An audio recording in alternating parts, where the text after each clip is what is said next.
중 최대 정치 행사 양회 4일 시작. 중국식 우크라 해법 내놓나. 핵심 요약 4일 정협. 5일 전인대 개막 리커창 총리 전인대 업무보고에서 경제성장률 목표치 제시 가능성 대회 중 이뤄지는 외교부장 기자회견도 우크라 사태와 관련해 주목 양회 끝나면 제로 코로나 정책 완화될지도 관전 포인트. 중국 최대 정치 행사로 불리는 양회가 4일부터 막을 올린다. 양회는 두 개의 회의라는 의미로 우리의 국회격인 전인대와 자문기구인 정협을 가리킨다. 양회 중에서 관심은 단연 전인대로 개막식에서 이뤄지는 리커창, 국무원, 총리의 정부 업무보고와 대회 기간 중에 진행되는 외교부장의 기자회견, 폐회 직후 총리의 기자회견이 주요 관전 포인트다.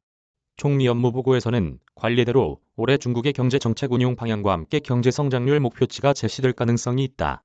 중국은 지난해 1분기에 코로나19 기저효과로 성장률이 18.3%까지 올랐지만 산발적으로 터지는 코로나19 집단 감염에 따른 봉쇄와 소비 부진, 부동산 규제 여파에 따른 헝다그룹 위기, 전력난 등으로 2분기 7.9%, 3분기 4.9%, 4분기 4.0% 등으로 내리막길을 걸은 끝에 전년에 비해 8.1% 성장했다.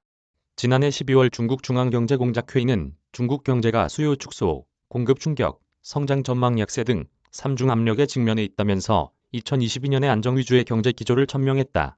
여기에다 우크라이나 전쟁 변수까지 더해지면서 불확실성은 커지면서 올해 중국 정부가 경제 성장률 목표치로 지난해보다 낮은 5% 수준을 제시할 것이라는 전망이 많다. 국무원 싱크탱크 사회과학원은 지난해 12월 2022년 경제 성장률을 5.3%가량으로 예측하면서 약간의 여지를 두기 위해 5% 이상의 목표를 설정하라고 당국에 건의했다. 중국의 외교 정책 기조를 설명하는 왕이 외교부장의 기자회견은 우크라이나 사태에 대한 중국의 입장과 관련해 주목을 끌 것으로 보인다.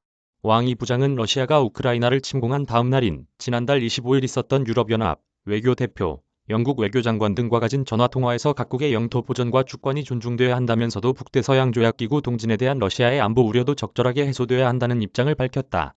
시진핑 국가 주석도 블라디미르 푸틴 대통령과의 통화에서 각국의 주권 및 영토 보전을 존중하고 유엔 헌장의 취지와 원칙을 준수한다는 중국의 기본 입장은 일관된 것이라고 말한 바 있어 전인대 기간 중에 있을 왕이 외교부장의 기자회견도 대체로 이런 기조를 유지할 것으로 보인다.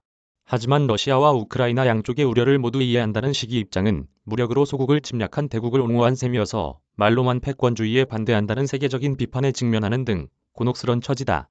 이번 전인대에서는 올가을 열리는 중국 공산당 제20차 당대회를 앞두고 권력의 지형의 변화 흐름을 읽을 수 있는 부총리 인선 여부에도 관심이 쏠린다. 당대회에서 시 주석의 사면임이 확정될 것으로 보이지만 리커창 총리는 물러날 가능성이 높다. 중국은 그동안 부총리 중 한 명을 총리로 선출했는데 7상팔하를 적용하면 남게 되는 현 부총리는 후춘화밖에 없다. 이번 전인대에서 새로운 부총리가 선임된다면 가을 당대회에서 후춘화 부총리 또는 새로 선임되는 부총리가 차기 총리로 내정될 가능성이 있다. 양회를 기점으로 중국의 엄격한 제로 코로나 정책이 완화될지 여부도 주목해볼 부분이다. 제로 코로나 정책은 코로나 확진자가 한 명만 나와도 지역 전체를 봉쇄함으로써 해당 지역의 경제를 사실상 마비시키는 등 중국 경제에 엄청난 타격을 주고 있다. 따라서 더 이상 제로 코로나 정책을 끌고 나갈 수 없다는 불만이 내부적으로도 제기되고 있는 것으로 전해진다.